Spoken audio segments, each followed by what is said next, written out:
treasures, more precious than gold. Cameras are rolling, the drama is bold. In the heat of the moment, the truth is told. This is the rundown, where the sparks fly.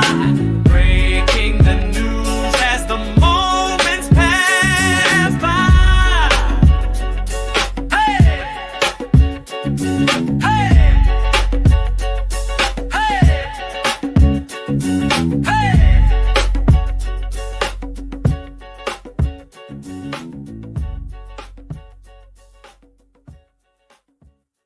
Welcome to the Deep Dive. Today we're plunging into, well, a pretty major shakeup in the sports media world. We're talking about the recent departure of Shannon Sharpe from ESPN.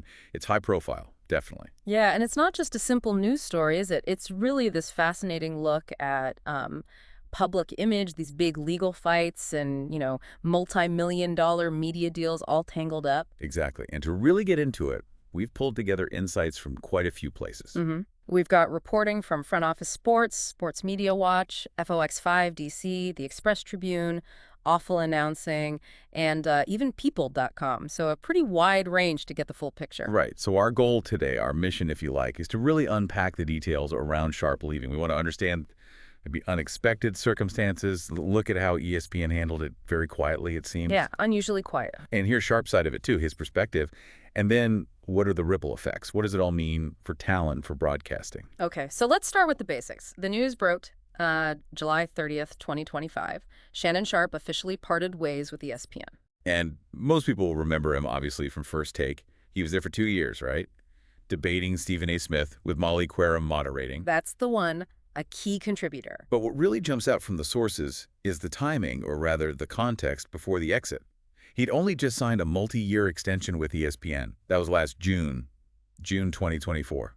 Yeah, exactly. And not just that, there was talk, reports suggesting he was maybe being lined up for a new show, possibly that 5 p.m. Eastern slot, maybe even taking over from Around the Horn. So signing an extension, potentially getting a new show, that doesn't exactly scream about to leave, does it? Not at all. It makes the whole thing quite surprising. Now, he had been off the air since April 2025, technically on a leave of absence, but still, with that contract and those plans floating around. Yeah, it was abrupt. And sitting right at the heart of all this seems to be a civil lawsuit. Can you lay out the details of that for us, the core allegations? Sure. So back in April 2025, a lawsuit was filed against Sharpe. It was by a woman identified as Jane Doe.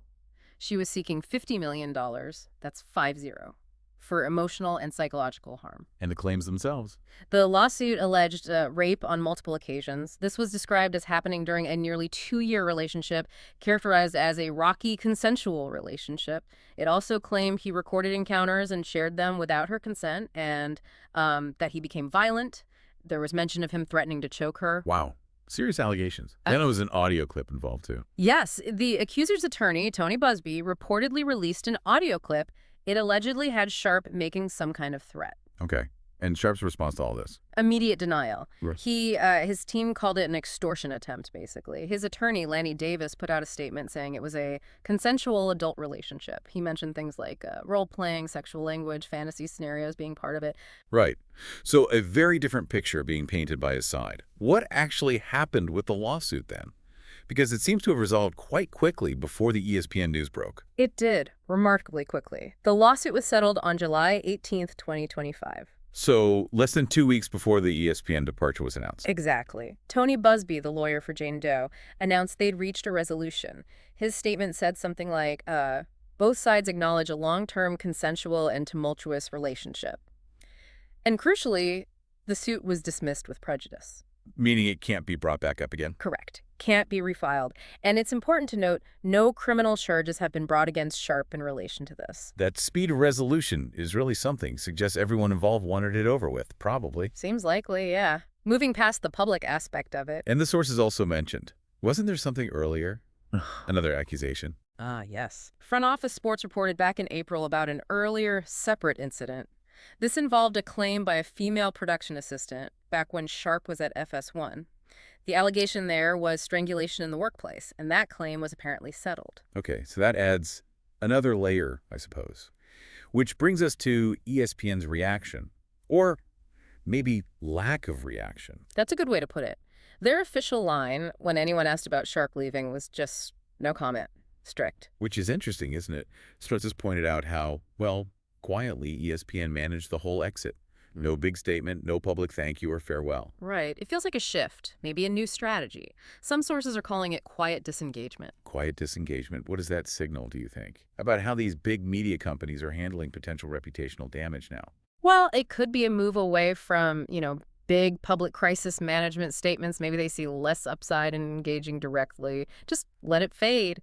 And Stephen A. Smith, Sharpe's co-host, reportedly said something months ago, pointing out that these kinds of allegations, the details being aired, that it was not something that Walt Disney wants associated with its brand. Especially, I guess, when you remember that incident back in September 2024. The accidental Instagram live stream? Exactly. That adds to the context. For a company like Disney, which owns ESPN, brand image is paramount. Any controversy, particularly around personal conduct, is going to be a major concern. Makes sense.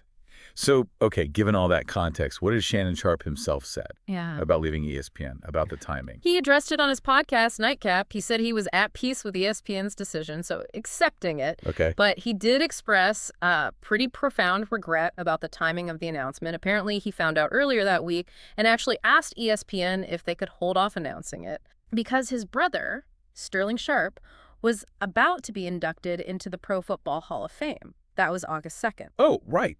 Huge moment for the family. Exactly. They became the first pair of brothers, both in the Hall of Fame. Shannon said he profusely apologized to Sterling because he felt the news about his ESPN exit was overshadowing that incredible achievement for his brother. Yeah, you can understand that. That's tough timing, personally.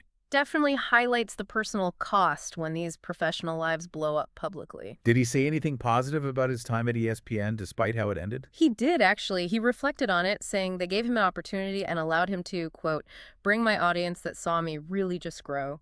So acknowledging the platform they gave him, even amidst the departure. Interesting. Okay, so where does this leave Shannon Sharpe now? The Shannon Sharpe media empire, as some call it. He's got a big digital footprint already, right? Oh, absolutely. Huge.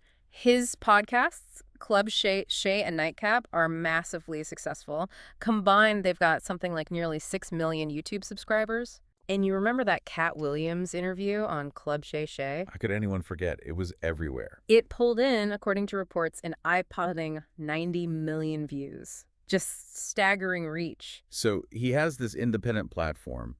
And wasn't there talk before all this lawsuit stuff happened about a massive deal for his media company? Yeah, the sources mentioned that before the lawsuit hit, there was anticipation he might sign a deal worth over $100 million for what they called the Shay media empire. Plus, his contract with the Volume Podcast Network is apparently ending this August. So big things were potentially in the works. But now, what's the assessment from the sources about his future, particularly on national TV? Well, the consensus seems to be he still has that healthy podcast business, no doubt. He'll remain influential there. But getting back to that kind of national television spotlight he had on First Take, that's seen it extremely hard now. A stunning fall is how one source put it. Yeah. Given the circumstances of the exit, the previous FS1 settlement mention, it creates baggage. Sources also suggest returns to FS1 or CBS, where he used to work, are probably unlikely too. So it really shows the difference maybe between having a huge online following and holding that mainstream network TV position. It really does. Digital offers reach, independence, sure, but that network TV spot still carries a certain kind of legitimacy maybe, consistent visibility that's tough to replicate entirely online, especially for that kind of debate format. Okay, so First Take needs someone. And there's this intriguing idea floating around, mentioned by Front Office Sports. What about Chad Ochocinco, Sharpie's podcast partner? Yeah, Chad Ochocinco Johnson. The thinking is pretty clever, actually. Hiring Ochocinco could potentially let ESPN, quote, retain Shannon's audience without Shannon.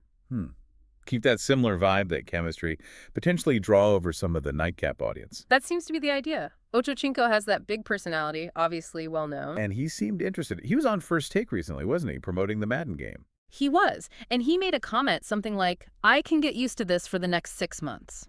Huh. Not exactly subtle. No. And Molly Quirem apparently suggested he should talk to Stephen A. Smith about it, who's also an executive producer on the show. So, could it happen? Does Ochocinco have the chops for that kind of daily debate show? Well, he's got some broadcasting experience. He's been On inside the NFL, he did work for Fox during the 2022 Men's World Cup, so he's been in front of the camera in that capacity. But is ESPN leaning that way? Sources say ESPN is still undecided. It's not a done deal. And you have to remember, First Take already has a rotating cast of football analysts. People like Dan Orlovsky, Peter Schrager, they have other options, so we'll have to wait and see on that one. Okay, so we've really covered a lot of ground here. We've gone through the exit itself, the very serious legal issues, ESPN's kind of muted strategy, Sharpe's own reflections, and now what might be next for him and for First Take. Yeah, it's a really complex story. It shows just how much personal events, legal battles can just completely collide with these huge public careers and, the images these big corporations want to project. Definitely. So as you're thinking about all this, maybe consider, what does this whole episode tell us about where the power lies now? Is it with independent creators like Sharpe on YouTube, or still with the traditional networks like ESPN? And how are these media giants going to play this game going forward? Managing big personalities, dealing with controversy, holding on to audiences when those audiences have so many other places to go online. It's a constantly shifting landscape.